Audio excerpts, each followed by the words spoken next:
Russia remains ready for a summit with the United States in Budapest. Nghệ An Party Committee reviews anti-corruption efforts in the 13th Party Congress term. Local tourism, a rising trend among Nghệ An youth. Hello, so good to see you again in today's news by Nghệ An Press and Broadcasting Agency. I'm Hoàng Yên, and here we go, the first headline of the show.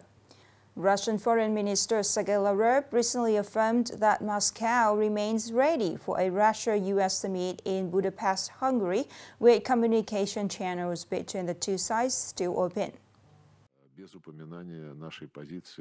On November 13th, Russian news agency TASS quoted Foreign Minister Sergei Lavrov saying, "We remain ready for a Russia-US summit in Budapest, provided it depends on the outcome of the Alaska meeting.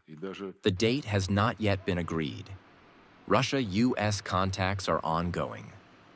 Meanwhile, U.S. Secretary of State Marco Rubio, after a G7 ministerial meeting in Ontario, Canada, said both Moscow and Washington agree that the next summit between President Donald Trump and his Russian counterpart Vladimir Putin should produce concrete results on resolving the Ukraine issue. In a related update, Rubio added on November 12th that Washington is considering Russia's proposal to extend the New START Strategic Arms Reduction Treaty by 1 year. This morning, the Nghệ An Party Steering Committee held a conference reviewing anti-corruption, theft, and misconduct prevention efforts during the 13th Party Congress time. From the start of the term, the Nghệ An Party Standing Committee placed strong emphasis on two pillars: prevention and enforcement. It effectively implemented the principle of strengthening party building and discipline as the core, and communication and education as the foundation. Institutional reforms were tightened to promptly address loopholes in sensitive areas such as land management, bidding, and public assets.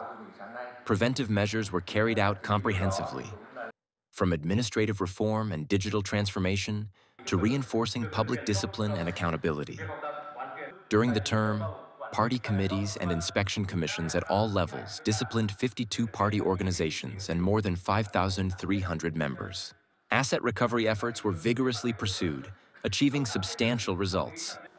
During investigation, prosecution, and trial stages, over 172 billion VND out of nearly 209 billion VND in losses was recovered. In the execution phase, an additional 50 billion VND was reclaimed. These are highly positive outcomes, helping to address consequences and strengthen public trust. On this occasion, 6 collectives and 6 individuals were honored by the Provincial Party Standing Committee for outstanding achievements in the fight against corruption, wastefulness, and misconduct during the 13th Party Congress term. The longest federal government shutdown in U.S. history appears close to an ending, but not without leaving a mark on the already struggling economy, with estimated losses of around $11 billion. According to the AP, about 1.225 million federal employees have been furloughed since October 1. Thousands of flights have been canceled, a trend expected to continue this week, even as Congress moves toward reopening the government. Some recipients of food assistance also experienced interruptions in aid. The Congressional Budget Office, CBO, estimates that a 6-week shutdown would cut roughly 1.5 percentage points from fourth-quarter growth, halving the increase seen in Q3. Around $11 billion in economic activity is expected to be lost permanently. Economists say the current shutdown is compounding existing economic challenges, including sluggish job growth, high inflation, and President Donald Trump's tariffs, creating uncertainty for many businesses, though no immediate recession is forecast. Upcoming are some updated news.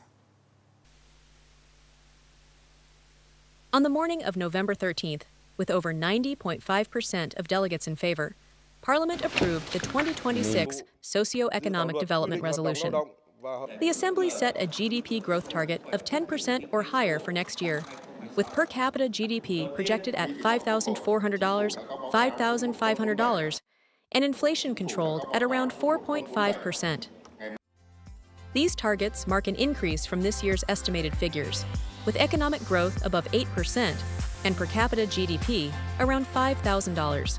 The resolution also instructs the government to continue prioritizing growth while maintaining macroeconomic stability, controlling inflation, and ensuring major economic balances.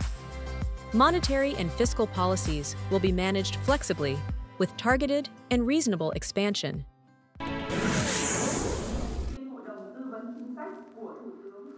This morning, the Ministry of Public Security held an online seminar on green transformation in the People's Police to support the effective implementation of the National Energy Transition Strategy for 2025-2030, with a vision toward 2050.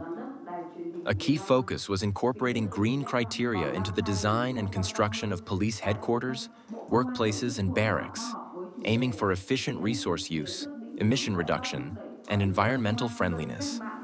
Delegates also highlighted the pivotal role of the environmental police in preventing, detecting, and combating environmental crimes, contributing to a green transition aligned with socioeconomic development and promoting a future of balanced security, environment, and human well-being.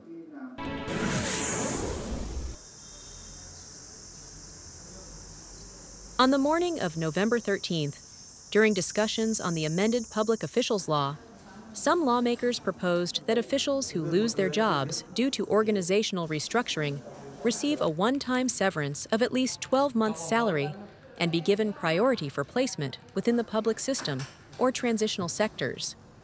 The policy is expected to ease unemployment pressure on middle-aged officials supporting families, while demonstrating the state's responsibility not to abandon public sector workers.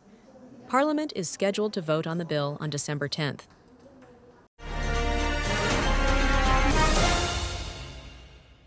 Staycation is becoming a popular trend among young people, allowing them to explore, experience, and refresh their emotions without leaving their hometown of Nghệ An. More in the story today. From KY Sun, where ginger grows amid misty mountains, skilled young hands are turning the local crop into innovative and appealing products. Huyen Trong began her staycation journey by exploring the hometown's agricultural treasures. I find it interesting to drink creative drinks from Khai Son ginger. We should prioritize healthy drinks. We aim to transform Nghệ An's local products into innovative dishes to attract visitors. Just minutes from the city center, a group of young people arrived at Eco Central Park, a hotspot recently trending on social media. With open spaces and lush greenery, every corner offers a perfect photo opportunity. Young visitors snapped pictures, recorded vlogs, and captured moments of exploring their own city. I came here last year, but this year feels different. The greenery makes for really great photos. Visitors of all ages come here. I expected weekdays to be quiet, but it's still busy. The atmosphere is wonderful. From traditional cuisine with simple yet flavorful dishes to refreshing green spaces, young people are finding joy in local experiences. Nghệ An is gradually asserting its appeal in the staycation trend. With just a bit of time and curiosity, one can discover fresh experiences right in their own hometown. Now is the end of the show today. Thank you so much for your attention. Goodbye for now.